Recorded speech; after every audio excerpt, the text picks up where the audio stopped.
പുറപ്പാട് 11. അവസാനത്തെ മഹാമാരി.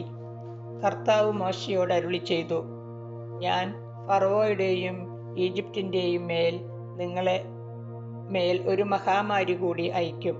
അപ്പോൾ അവൻ നിങ്ങളെ പോകാൻ അനുവദിക്കും, അല്ല നിങ്ങളെ ബഹിഷ്കരിക്കുക തന്നെ ചെയ്യും.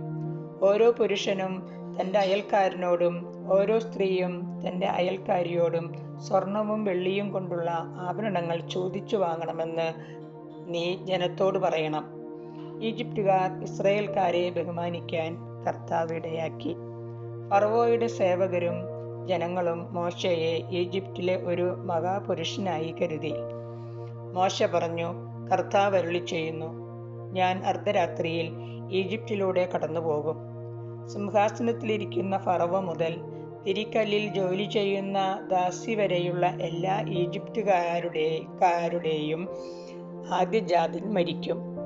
കന്നുകാലികളുടെ കടിഞ്ഞൂലും ചാവും. ഇതുവരെ കേട്ടിട്ടില്ലാത്തതും ഇനി കേൾക്കാനിടയില്ലാത്തതുമായ ഒരു വലിയ നിലവിളി ഈജിപ്തിൽ നിന്നുയരും. എന്നാൽ ഇസ്രായേൽക്കാർക്കോ അവരുടെ മൃഗങ്ങൾക്കോ എതിരെ ഒരു പട്ടി പോലും ശബ്ദിക്കില്ല. ഈജിപ്തുകാർക്കും ഇസ്രായേൽക്കാർക്കും തമ്മിൽ കർത്താവ് ഭേദം കൽപ്പിച്ചിരുന്നുവെന്ന് അങ്ങനെ നിങ്ങൾ മനസ്സിലാക്കും. അപ്പോൾ നിന്റെ ഈ സേവകരെല്ലാം എൻ്റെ മുൻപിൽ സാഷ്ടാംഗം പ്രണമിച്ച്, നീയും കൂടെയുള്ള ജനങ്ങളും പൊയ്ക്കൊള്ളുക എന്ന് പറയും. അപ്പോൾ ഞാൻ പുറപ്പെടും. മോശ ഉഗ്രകോപത്തോടെ ഫറവോയുടെ മുന്നിൽ നിന്ന് ഇറങ്ങിപ്പോയി.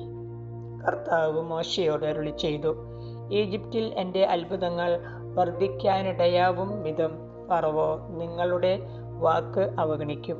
മോശയും അഹ്റോനും ഫറവോയുടെ സന്നിധിയിൽ ഈ അത്ഭുതങ്ങളെല്ലാം പ്രവർത്തിച്ചു. എന്നാൽ കർത്താവ് ഫറവോയുടെ ഹൃദയം കഠിനമാക്കിയതിനാൽ അവൻ ഇസ്രായേൽക്കാരെ തൻ്റെ രാജ്യത്തു നിന്ന് വിട്ടയച്ചില്ല.